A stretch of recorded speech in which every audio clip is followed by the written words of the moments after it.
Vítám vás u pokračování ze hry Planetcraft. Tak, dneska si zahrajeme už trošku víc, co prozkoumáme. To naštěstí už máme necelých 9%. Tak, a jdeme na to. Tady se nám naše staty a my jsme připraveni jít dál stavit, ale dneska bych to viděl na prozkoumávání planety. Ať nestrácíme čas, uděláme další květináče, ať nazbíráme další květiny, protože, jak vidíte, tak tam ten máme zrovna prázdnej. Tak, tady postavíme ještě jednu vodu potřebuju, tak nemáme, tak to je jedno a my jdeme na věc. První zkusíme tamhle tu loď, ať to vedeme po pořádku. Lodička není moc velká, koukám, ale tak škoda, že to nejde ovládat. Co by mě zajímalo, jak by to vypadalo. Tak, a teď konečně si jakhle rozsvítíme lampičku, ať tady nemusíme bloudit pod mě, protože je to příjemnější. Vidíte, tady máme první rostlinku, ale vlastně je to takový, ta lampička, teda žádnej velký ten, ale určitě to je pohodlnější než bez ní. Tak, tady se vezmeme jídlo a tohle, co si vezmeme na boty, tady to taky. Mám, že se nám to dá do inventáře, super, vešlo se to, nevešlo se to, koukám. Tak, co vyhodíme? Vyhodíme asi jeden iron, ať se nám to sem vejde, protože aluminium potřebujeme určitě, takže koukám, že sem asi se teda budeme muset vrátit, takže sem se ještě vrátíme. Vám to takhle ukážu. Schovám si sem jednu vodu, vezmu si sebou tohle a vezmeme si sebou ještě místo silikonu tohle. Tak, a jinak už tady asi teda nic není a my teda peláštíme zpátky domů. Tak, ještě vám teda tady ukážu, tak zrovna teda z té jeskyně, nebo z té lodi si takhle postavíme jeden nebo možná dva, jestli mám teda ještě jeden silikon, máme silikon, super. Si postavíme dvakrát topení, sice nám to mělo dát na jedno to velký, ale tu ještě nemáme odemčený. Sem si naházíme květinu, ne vlastně, tu si hodíme tohle, to si tady u sebe necháme. Tak, zasadíme květinu a teď teda zase si otevřeme ty blueprinty. Takže jeden, ten pak budeme vyrábět, až budeme mít odpalovač na ty rakety. A doufám, že teda vývojáři nezaspí a budou nám přidávat další aktualizace, co se týče nějakých nových lokalit, ať máme furt co prozkoumávat a hlavně, ať ta hra není jenom prostě takhle o tady těch dvou místech, nebo pár místech, co tady vlastně teď máme, protože není úplně celá pokrytá, protože třeba tam zadějc už jsem koukal, že tam je jenom planina, no a vidíte, tady potřebuji vrtačku a já prostě vrtačku zatím nemám a nemáme ji teda ani v tom pozdějším světě, takže zatím jsme neobjevili, jak se jako k ní dostat, no, k té vrtačce. Tak, zase běžíme domů a tady tu loď bychom považovali za uzavřenou. Tak, loď máme uzavřenou tamtu a my se koukneme tady, co můžeme z těch materiálů všechno postavit. Já bych skočil asi postavit, no, prvně se koukneme, kolik máme na zbyt energie. Na zbyt máme 3%, což teda není moc, tak bychom mohli postavit aspoň 2 tyhle elektrárny solární. Potřebujeme ale kobalt a ten teda u sebe vůbec, ale vůbec žádný nemáme.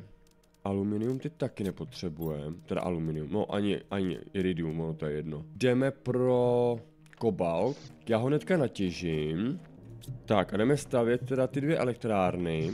Už by to potřebovalo teda ten tier aspoň 2 těch elektráren. Ale tak ono snad se nám to za chviličku otevře. Jak vidíte, tak vpravo nahoře už máme 56%, toho začátku teda. Vpravo na obrazovce už máme 32%. Tak, postavil jsem tady nějaký pár těch květináčů na nebo těch laboratorních tubusů na květiny. Tady jsem udělal už dvojkový radiátor a teď si postavíme ještě jeden dvojkový radiátor, hodíme ho takhle, nemůžeme, tak, takže to takhle všechno přesáčkujeme sem, tady to zrovna odstraníme, tady to koukneme, doufám, že se nám to tam vejde do ty jedný, ať to nemusíme tady mít, no nevejde, tak to je jedno, ale tak no, tak ještě si tuhle jednu teda necháme, ale ono možná, jestli máme 3 irony, 1, 2, jestli vidíte třetí, raz, 2, 3, věci, šup a takhle ji s váma ještě postavíme jedno. Akorát teda co mi štve, takže se nevejdou takhle 3. Tak, tuhle to odstraníme. Tak, máme tady docela teď uklizeno čisto. Tak jo, tak skočíme teda do té velké lodi tam, jak jsme říkali. na začátku, jak teda teď už zase není vidět. A co potřebuju, tak potřebujeme najít jeden kus látky, protože se nám otevřely dvojkový boty. A jak vidíte, tak už i teď běžím trošku rychleji. Tak, tamhle vzadu vidíte ty ledovce, ty nám pomaličku budou odtávat a budou se nám otvírat nový a nový jeskyně na prozkoumávání. No, loď už se nám trošku to, ale teda vůbec si tohle nepamatuju takovouhle bouři, že tady jako někdy byla. A že by ta loď nebyla takhle teda vůbec jakoby vidět. Jo, a teď si takhle otočím a jak vidíte, tak já nic nevidím, ale přesně vím, kam mám jít, abych se trefil domů, což je úplně bomba. Tamhle to jsou asi skály, jo. Tak tady máme teda tu rozbouranou loď. Tak, lampičku máme puštěnou a první to teda vezmeme zadem. Tady se ještě teda napijem, najíme, ať nemusíme řešit tady ty dvě věci, ať můžeme řešit jenom kyslík. Tak a vlezeme tady dolů. Dolů už to nejde. Tady je počítač, ten teda pustit nejde. Kyslík ještě nějaký máme. Tak, tady si takhle pobereme nějaký stáčky s jídlem, akorát. No tady toho moc není, na téhle půlce dole. Ale tak jako přece jenom rozkoumávečka pěkná. Tak, dáme kyslík, tohle a tady budeme brát určitě jenom takový ty hlavní materiály, které se hůř schánějí. Tady to tady prozatím necháme, když tak, no tak iron třeba jako se schání špatně, ale úplně tak nutně ho teď nepotřebujeme. Tady jsme byli vzadu? Nebyli, že? Jo, tady je ten motor, no to potřebujeme taky. Tady máme co? Jo, tady jsou tyhle, tady je květina, tu potřebujeme určitě. Řetkvičky a řetkvičky.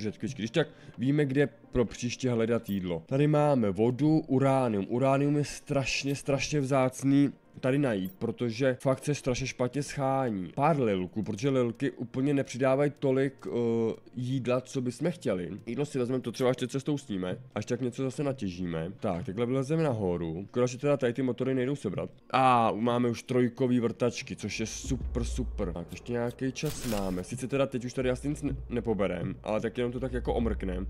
Ať vidíte, co se tady nachází. Tak, tady koukám, no. Tuhle tu určitě si vemte T6 set. A tady to jsou ty klasický obyč a my teda stejně už nemáme místo, no. Co tady nechat? Tady to si beru, protože potřebuju, aby jsme, no tak iron, přesně třeba iron, jako teď momentálně úplně jako nepotřebujeme. To si radši vezmu tady ty květiny.